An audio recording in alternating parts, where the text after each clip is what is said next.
Você pode estender suas mãos para cá?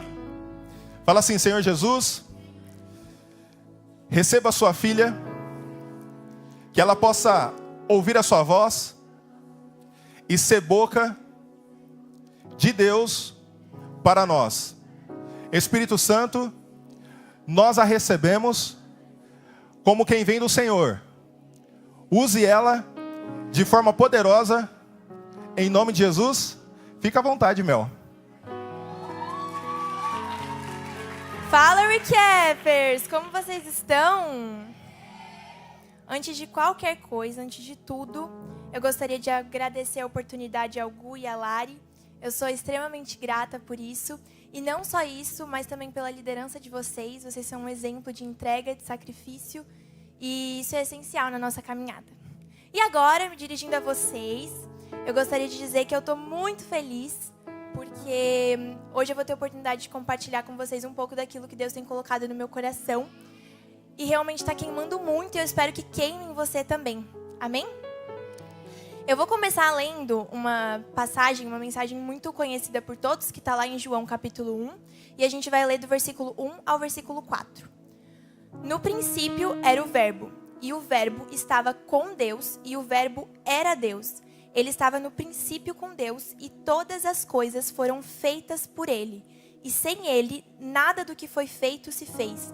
Nele estava a vida, e a vida era a luz dos homens.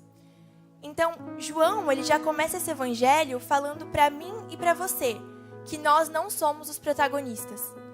A gente tem essa crença que o homem é o centro e que a religião, a política, a escola, a profissão é só uma parte da nossa vida. Então a gente deixa Jesus lá como uma parte. É a religião do homem, é o Senhor do homem, é o Deus do homem. E a gente centra Jesus em nós. Mas a história de Jesus, ela não é condicionada pela história da humanidade. E João aqui mesmo diz que no princípio, e no princípio carrega o significado de eternidade passada, ou seja, literalmente desde sempre, Jesus já estava com Deus, e muito mais, Jesus já era Deus. Então, ele não é só o nosso Senhor, porque ele se fez carne e morreu por nós. Muito antes disso, ele já foi o nosso Senhor, porque através dele nós fomos criados. Então, quando eu li assim, Jesus, palavra, verbo, eu não entendi. Eu falava, oxe, o que é isso, gente? Não, é um modo de dizer. Mas quando eu entendi que foi por meio de Jesus, Deus estava aqui e a palavra que nos criou, a palavra que possibilitou que nós tivéssemos vida, foi por meio de Jesus, que continha vida dentro de si, que nós fomos criados. Mas aconteceu algo. Mesmo Jesus sendo o princípio de todas as coisas e criando tudo nessa tamanha perfeição, aconteceu algo. Adão pecou. E quando ele pecou, ele condenou toda a humanidade junto com ele, porque nós estávamos dentro dele. Mas isso é assunto para outra hora. E quando ele condenou, aconteceu duas consequências principais. Primeiro, que a gente teve a morte espiritual. O que é a morte espiritual? Deus nos criou de forma perfeita. O corpo e o espírito unidos. E eu estou esquecendo de passar o slide, gente. Mas é isso aí. O corpo e o espírito unidos. E a gente tinha plena comunhão, um pleno relacionamento com Deus. Mas quando a gente peca, a gente morre espiritualmente. O nosso espírito é separado da nossa carne e a gente se desconecta de Deus. Então a gente perde a nossa vida, a gente perde a nossa única fonte de vida, que era Jesus. E também tem a morte física, que a gente perde a nossa vida eterna. Agora a gente tem uma vida finita. E esses dois pontos levam a um ponto principal, que agora o homem, eu, você, a partir do pecado, nós precisamos de redenção. Nós precisamos de uma salvação. Só que daí você me pergunta, mas Mel, Jesus veio, eu já sei, ele morreu, não sei o quê. Mas e todo esse tempo, lá de Adão até Jesus, todos esses homens? Porque eles provaram do poder de Deus, eles falavam com Deus. Na Bíblia diz que eles falavam face a face. Como assim? Como que eles viviam isso? Como que eles se conectavam com Deus? Você acabou de me dizer que houve uma separação. Eles caminhavam segundo uma promessa. Eles caminhavam segundo a promessa daquele que viria para vencer as trevas. Daquele que viria como um cordeiro para morrer por nós, para trazer redenção, para morrer no lugar de muitos. Tanto é que Deus falou para Abraão que, através da descendência dele, todos seriam abençoados.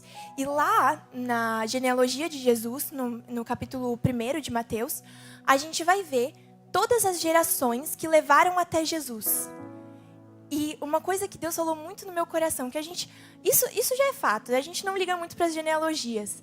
Mas lá Deus falou, eu usei cada uma dessas gerações para apontar para Jesus. Eu trabalhei em cada uma dessas gerações para que Jesus viesse.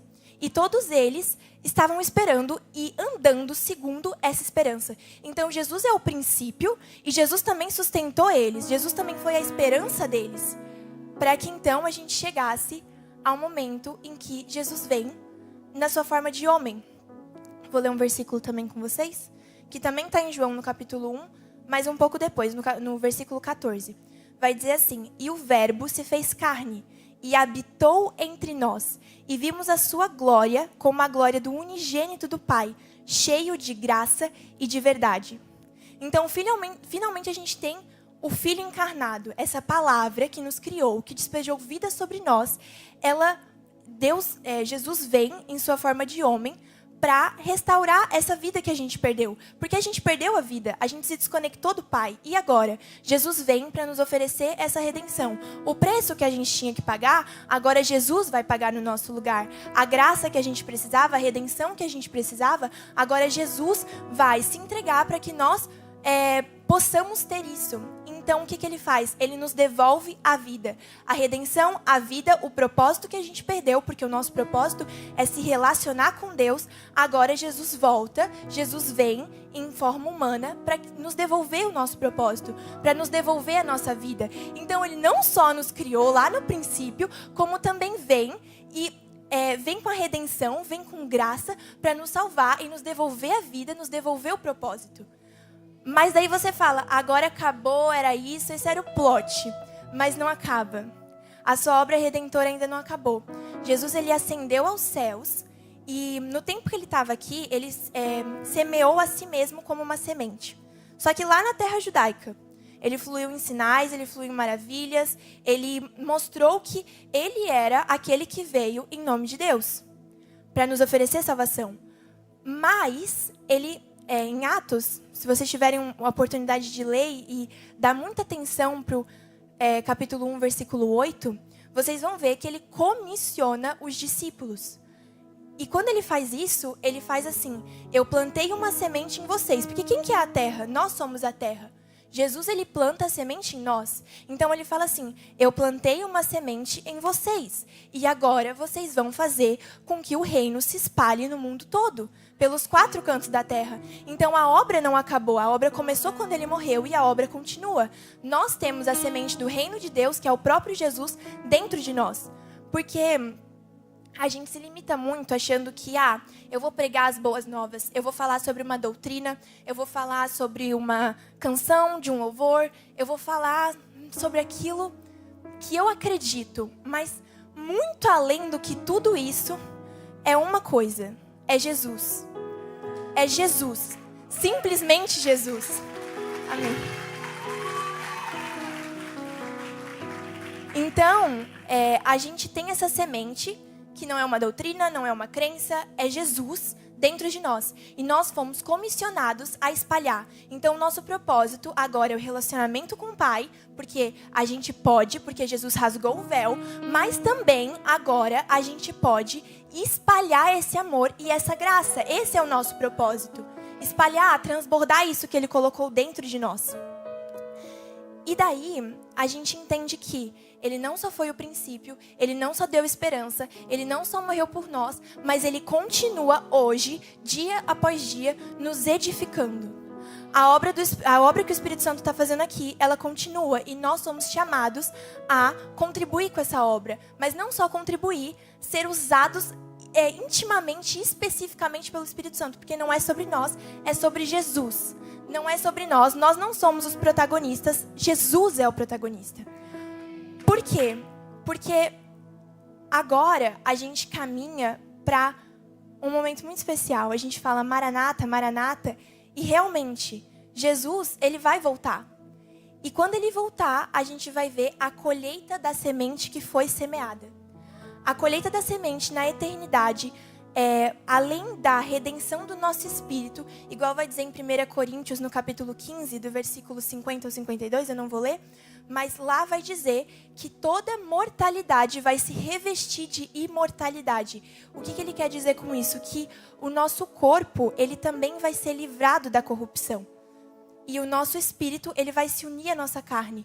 E agora a obra vai estar completamente consumada.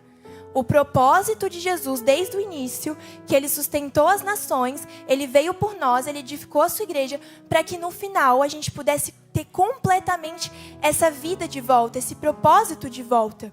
Ele vai completar a sua obra redentora, a qual nós participamos quando nós fomos introduzidos no seu corpo, e nós finalmente teremos plena comunhão com Deus.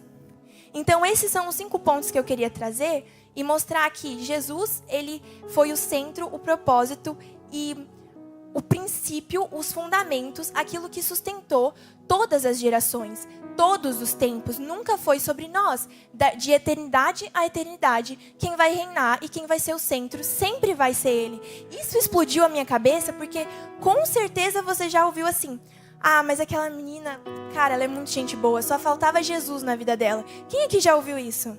Vamos lá, gente, a gente escuta o tempo todo. Ou assim, sabe esse vazio que tem no seu coração? É do tamanho de Jesus. Mas e se eu te disser que Jesus não é esse complemento? Jesus não é um complemento na sua vida. Jesus é tudo. Sem Ele, nós não teríamos a vida. Amém? Amém. Sem Ele, nós não teríamos a vida. Ele não é um complemento. Ele não é uma parte separada. E nós somos o centro. E Ele é uma parte da nossa vida. Não, não, não, não. Ele é tudo. Ele não nos complementa. Nós não somos nada sem Ele. Ele não vem para melhorar aquilo que já é bom. Não, Ele pega aquilo que é mal, aquilo que é corrupto, aquilo que é ruim, aquilo que é maldoso, aquilo que não consegue ser bom. E Ele transforma com a sua graça, com a sua vida, com o seu propósito, e é isso que a gente tem que seguir. Amém? Então, que isso possa queimar no nosso coração, que a gente não viva segundo esse pensamento que Jesus é uma parte, Jesus é só para completar, Jesus é mais uma coisa para eu fazer um check na minha lista, mais uma demanda para mim. Jesus é tudo, Jesus é o propósito, e Ele sempre foi o propósito. Amém, gente? Essa é a mensagem que eu queria trazer para vocês. Glória a Deus.